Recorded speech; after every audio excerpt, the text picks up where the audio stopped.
IBC 24 के YouTube channel खबर बेबाक में बेबाक चर्चा के लिए भारतीय जनता पार्टी के प्रदेश महामंत्री और धाकड़ नेता ओपी चौधरी हमारे साथ मौजूद हैं। छत्तीसगढ़ पीएससी को लेकर इसके पहले भी कई तरह के आरोप भारतीय जनता पार्टी लगा चुकी है और इस बार एक और कारनामा सीजीपीएससी का सामने में आया है। किस तरह की गड़बड़ी हुई है और इस पूरे मामले को पूरी गंभीरता से लेते हुए भारतीय जनता पार्टी ने मुख्यमंत्री से इस पूरे जो गड़बड़ी हुई है उस को लेकर सीबीआई जांच की मांग की है और साथ ही साथ उन्होंने यह भी कह दिया है कि अगर नैतिकता है तो मुख्यमंत्री को इस मामले की जांच कराएं और इस मामले में दोषी अधिकारियों पर कार्रवाई भी करें। तो हमारे साथ मौजूद हैं ओपी चौधरी जी। किस तरह की गड़बड़ी?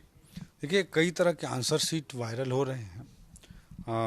एक आंसर शीट में 8 में 5.5 अंक दे दिया गया, जबकि उसमें पूछा गया था हनुमान सिंह जी के बारे में, जो छत्तीसगढ़ के मंगल पांडे कहे जाते हैं। 1857 की क्रांति का उन्होंने एक तरह से आगाज किया था। उनके बारे में एक आंसर शीट वायरल हो रहा है और दूसरा उसमें वी नारायण सिंह जी के बारे में लिख दिया गया और 8 में 5.5 अंक मिल गए और सही लिखने वाले को उससे कम अंक दिया गया, 4 अंक समथिंग दिया गया है। ये बातें सामने आ रही हैं।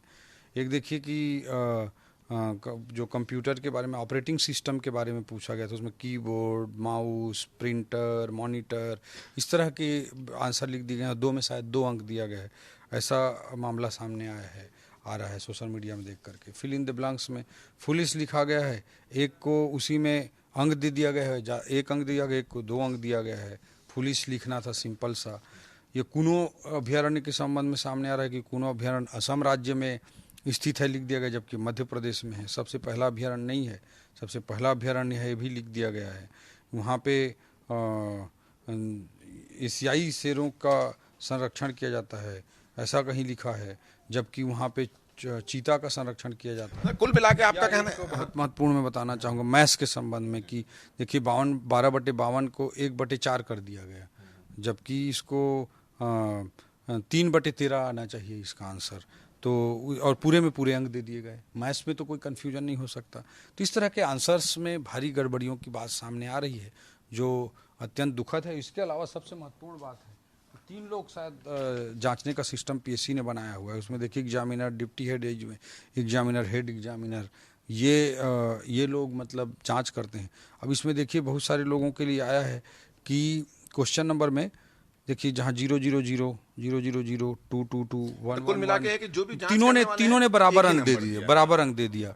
तो सारे आंसर्स में सारे अभ्यर्थियों के लिए इस तरह की बातें सामने आ रही हैं। तो लगता है कि मतलब ढंग से जांच कराने के बजाय ये किया गया है। अगर सीधी लाइन में अगर हम दर्शकों को बताना चाहें तो जिन्होंने गलत उत्तर लिखा है उसको भी नंबर दे दिया गया है, जिन्होंने सही लिखा है उसको कम नंबर दिया गया है।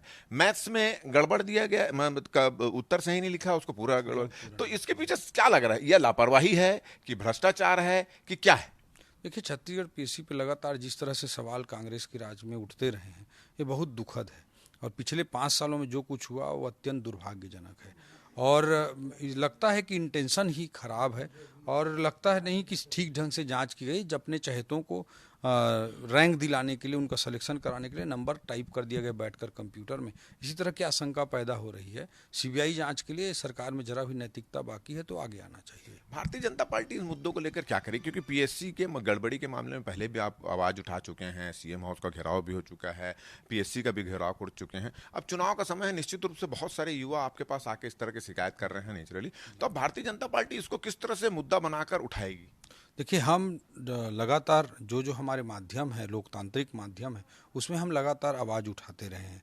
सदन में बात उठाना हो, मुख्यमंत्री निवास का राजधानी रायपुर में घेराव करना हो, प्रेस कॉन्फ्रेंसेस लगातार करने हो। मैंने पहले पत्र भी लिखा था पीएससी के चेयरमैन को, मुख्यमंत्री जी को। कई तरह के हमने माध्यमों से विरोध जताने का और सच्चाई को सामने लाने का, विपक्ष धर्म को निभाते हुए प्रयास किया है। अब सदन वगैरह का मामला तो है नहीं, अब आखिरी समय आ गया है। तो ऐसी स्थिति में हम आपके माध्यम से आज इसी विषय पर प्रेस कॉन्फ्रेंस की हैं, आपके माध्यम से जनता जनार्दन के बीच में पहुंचा रहे हैं और सीबीआई जांच की मांग कर रहे हैं, ताकि दूध का दूध और पानी का पानी हो सके और छत्तीसगढ़िया भाई बहनों के साथ अन्याय ना हो। इसके लिए हम लगातार काम कर रहे हैं और जो भी हमारे विपक्ष के माध्यम हो सकते हैं उन सभी माध्यमों से आवाज़ उठा रहे हैं और आखिरी में जनता के दरबार में जाएंगे ही। आप इसके पहले भी पीएससी में नियुक्ति में गड़बड़ी का मामला हुआ, अपने चहेतों को नंबर देके उनका सिलेक्शन करा दिया गया, अभी ठीक से आंसर सीट की जांच नहीं हो रही है, लगातार हो रहा है। इसके पीछे क्या क्या मंशा क्या है? सरकार कोई एक्शन भी नहीं ले रही है इसके खिलाफ, तो क्या मंशा नजर आ रहा है? देखिए, सब जगह माफिया राज चला करके पैसा इकट्ठा करना और उस पैसे को गांधी परिवार को पहुंचाना, इसी राजनीति पर कांग्रेस और मुख्यमंत्री जी काम कर रहे हैं और कोई ऐसा माध्यम नहीं छोड़ रहे हैं जहां से पैसा इकट्ठा हो सकता हो। आपने एक और मामला बहुत जोर शोर से पिछले दिनों उठाया था कि जो चंद्रपुर के जो विधायक हैं राम कुमार यादव, वो नोट की गड्डी के साथ मिले थे। अब इस मामले में जो बयान आए वो तो आ ही गए हैं सरकार की ओर से और सीएम की ओर से। अब उसमें मामले में ये हुआ है कि जो वो वीडियो वायरल कर रहा है और जिसने ये वीडियो बनाया उसके खिलाफ कार्रवाई करने की मांग उन्होंने की है। निश्चित रूप से कहीं ना कहीं एक बार फिर से आप निशाने में हैं, क्योंकि आपने इसको लेकर 2 दिन पहले प्रेस कॉन्फ्रेंस भी ली थी। मुख्यमंत्री भूपेश बघेल जी अगर एफआईआर कराना चाहें तो बिल्कुल करा सकते हैं। पहले भी कोयला के मुद्दे को मैं उठाया था तो कोयला के माफियाओं पे कार्रवाई करने के बजाय मेरे ऊपर नॉन अवेलेबल धाराओं में एफआईआर दर्ज करा दिए थे और आज सैकड़ों करोड़ रुपए निकल रहे हैं, सैकड़ों करोड़ रुपए की परिसंपत्तियां, प्रॉपर्टीज जब्त हो रही हैं, सीज हो रही हैं कोयला के मामले में। तो विपक्ष धर्म को हम निभा रहे हैं। अगर एक विधायक के सामने नोटों की गड्डी इस तरह से वायरल हो और वो वायरल ऑलरेडी हो, उसको सामने लाना जनता जनार्दन के बीच, मीडिया के बीच हमारा दायित्व है। अगर हम पे एफआईआर दर्ज कराना चाहते हैं तो शौक से करा लें, हम अपनी आवाज़ हम उठाते रहेंगे। और रहा सवाल इस पे, मैं यही कहूँगा कि जांच अगर जरा भी नैतिकता बाकी है तो मैं उस दिन प्रेस कॉन्फ्रेंस में भी कहा था, या तो वीडियो को सही मानते हैं तो अपने विधायक के ऊपर कार्रवाई करें, वीडियो के सच्चाई पे 1% भी अगर संदेह है तो सीबीआई को जांच के लिए सौंप दें, जरा भी उनमें नैतिकता बची हो। और आखिरी विकल्प तो उनके पास है ही, मैंने प्रेस कॉन्फ्रेंस किया है, मैंने पोस्ट किया है, मेरे ऊपर एफआईआर दर्ज करा लें, आखिरी विकल्प तो उनके पास है।